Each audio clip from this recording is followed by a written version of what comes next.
日本快要被上海人占领了，据说日本的房子都快被中国人买光。 Japan is about to be overtaken by people from Shanghai.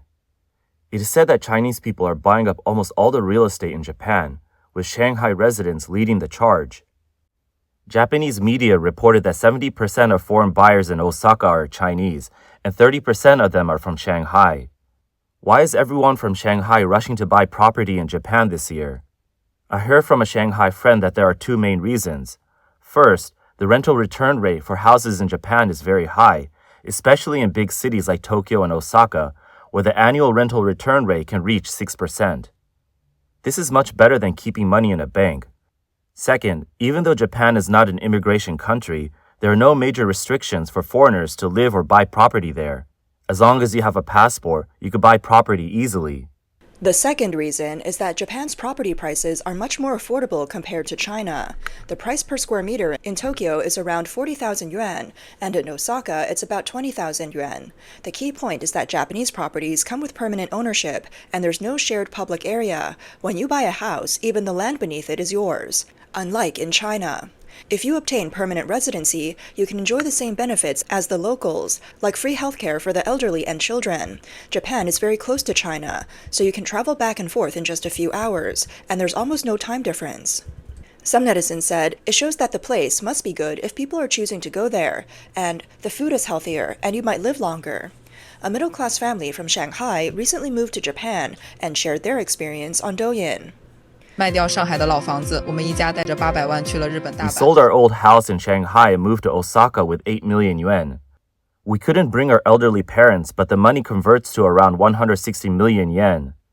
After arriving in Osaka, I spent 3 million yen to buy a house in the city with a garden and a garage.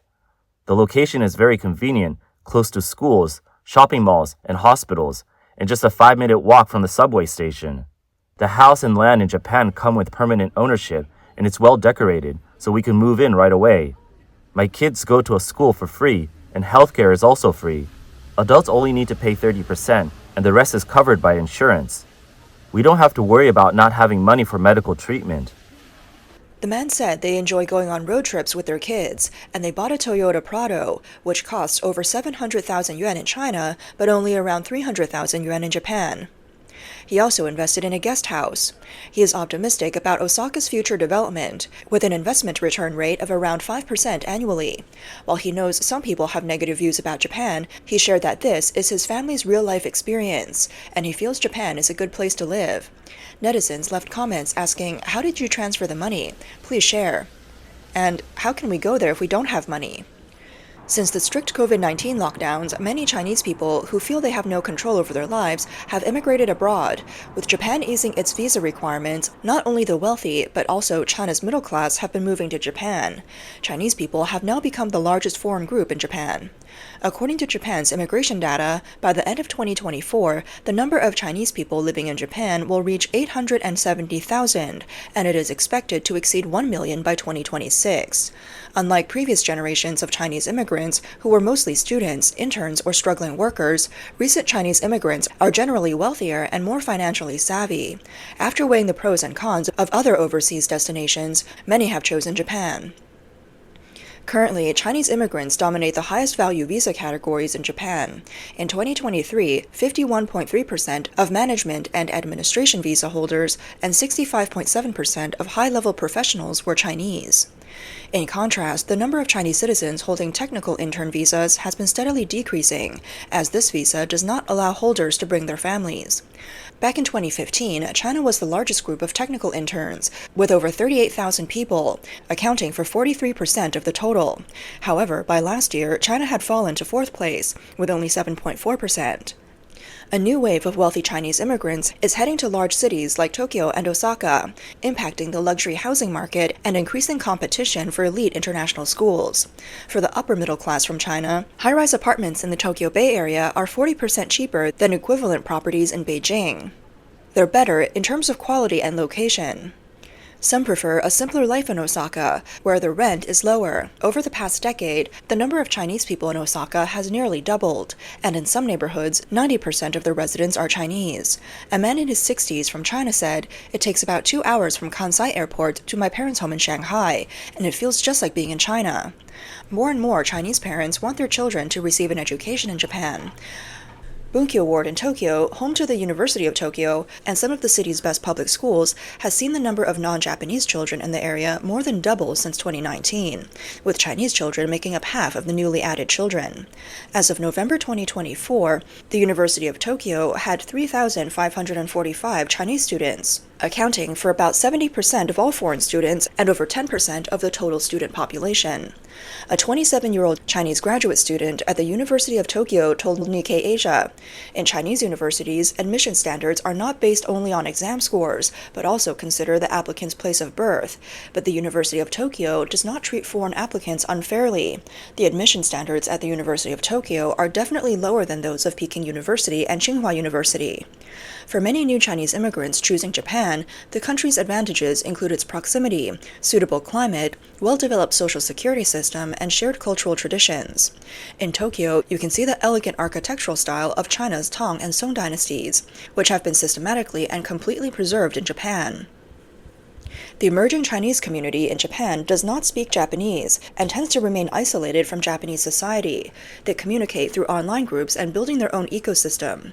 Some Japanese cities have even developed Chinatowns. In some Chinese-language bookstores in Tokyo, Chinese people go there to read, attend Chinese-language lectures, and often hold seminars discussing ideas and current events. Mr. Du, a renowned scientist at a chemical company who has lived in Japan for 30 years, said, "There are more jobs than people in Japan, and young people from China are generally more proactive in their work than the Japanese. Big companies are willing to hire Chinese students. I've also heard that some people say the domestic job market is tough, so they choose to stay and work in Japan." Mr. Du added, "In terms of daily life, Japan's products are generally very safe and offer great value for money. Their service quality is much higher than in China. Also, everything uses Chinese characters, so even elderly people who don't understand Japanese have no trouble shopping." Additionally, the investment visa threshold is low. With just 250,000 to 300,000 yuan, you can obtain a long-term visa, and you can also bring your family over to enjoy benefits like medical insurance through an employee relationship. Mr. Wei, a Chinese student studying in Tokyo, said, "For immigration to Japan, it's either through study or investing, both of which have requirements, but the thresholds are much lower than those in Western countries. However, language is a major barrier because not many people in China study Japanese." He continued, "For investment immigration, you must run a real business in Japan. The initial capital should be over 250,000 yuan, and you need to operate the business for a few years, which adds up to several million. As for students, some come just to get a degree. Japan has universities that most people can get into, and getting a degree here is easier." Mr. Wei mentioned that living expenses in Japan aren't too high, with tuition costing around 50,000 yuan per year.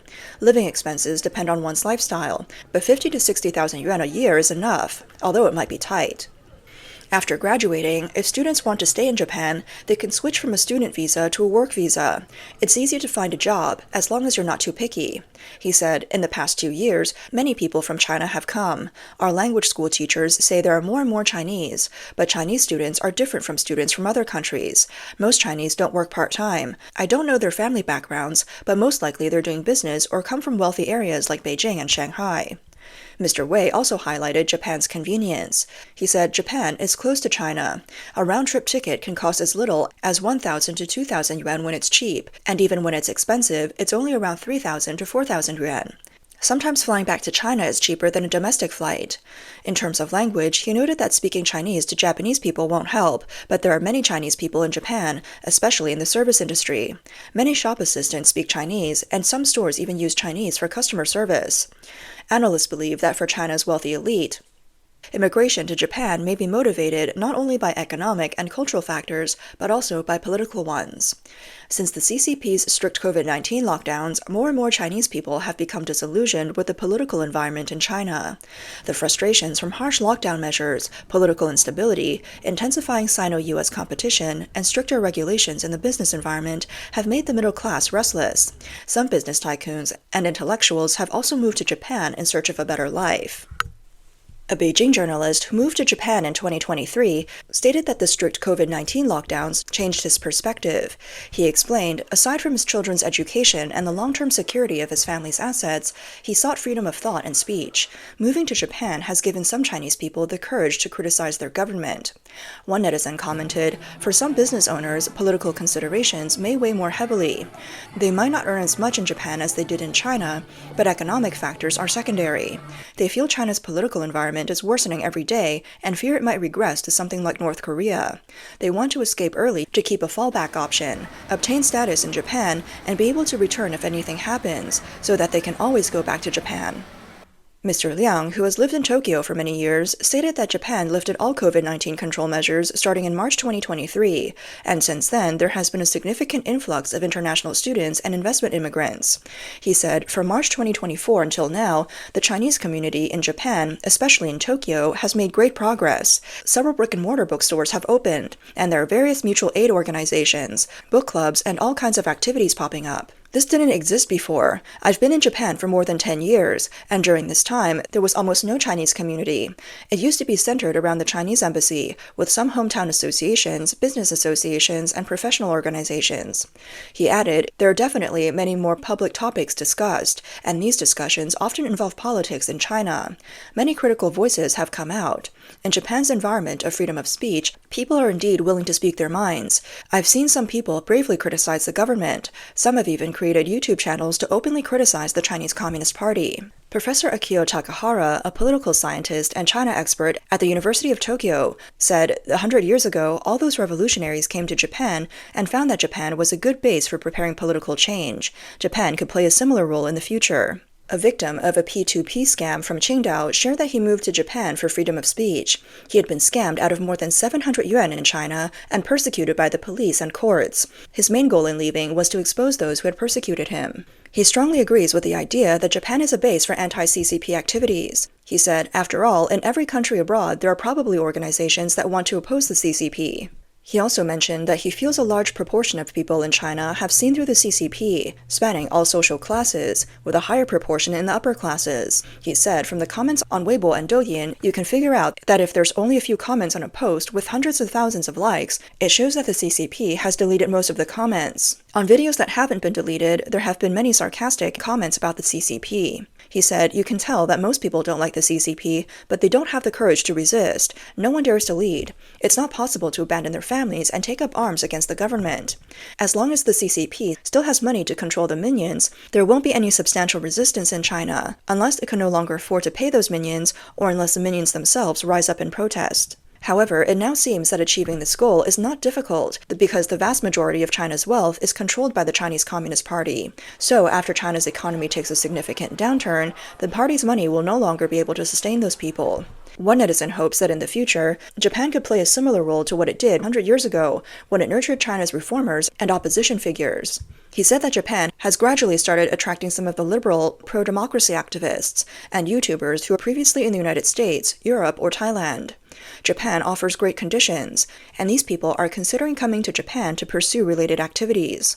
He believes whether this becomes an opportunity depends mainly on the attitude of the Japanese government and how Japanese civil society views this growing movement. One important reason why the Japanese government allows large numbers of such people is that they could become a bargaining chip in future negotiations with the CCP. In other words, Japan could either pressure them severely or secretly support them. Analysts believe that the current situation is more complicated compared to a century ago.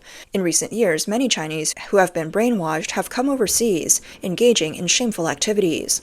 Some 50-cent army and nationalist little pinks have been particularly problematic. This has led many locals to have a very negative impression of Chinese people, with Japan being the most affected. The constant anti-Japan incidents in mainland China have made the Japanese people extremely dissatisfied with China. For many ordinary Japanese, it's difficult to distinguish between China and the CCP. They find it hard to understand that the 50-cent army and little pinks do not represent the majority of Chinese people. Mr. J, a financial professional from Shanghai, said he understands Japanese people well and noted that they have a complicated feeling towards China. He said, for the Japanese, they feel guilty about the war that they waged against China. In the 1980s, 1990s, during Japan's economic peak, many Chinese went to Japan to work and earned 300 times the wages. At that time, the Japanese had a general sense of superiority toward the Chinese. But in recent years, after China's economic boom, the CCP's arrogance and its anti-Japan brainwashing policies have made the Japanese feel both disgusted and fearful of China. However, Japanese people still feel culturally superior because they believe they're the true heirs of Chinese civilization. They think that once Chinese people live in Japan for a while, they'll be assimilated culturally. Mr. J shared, "I once had a Japanese employee named Honma. He told me that every time he came from Japan to Shanghai, he would spend a week with stomach problems, and then he would immediately learn to cross the street at red lights, but as soon as he returned to Japan, he couldn't walk properly or speak. It would take him a week to adjust." Honma told Mr. J, "You don't seem like a Chinese person." When Mr. J asked why, he said, "Because you don't support your country." Mr. J replied, "I am the true Chinese. A true Chinese person doesn't support the current government. I support my country, but the CCP does not represent my country." Honma seemed to understand. Mr. J believes that the growing number of Chinese people coming to Japan is a good thing, because these people are mostly awake and financially stable. Through interactions with Japanese people, they will change their views. The 50-cent army and little pinks will soon be eliminated because they have the poorest mindset and economic foundation.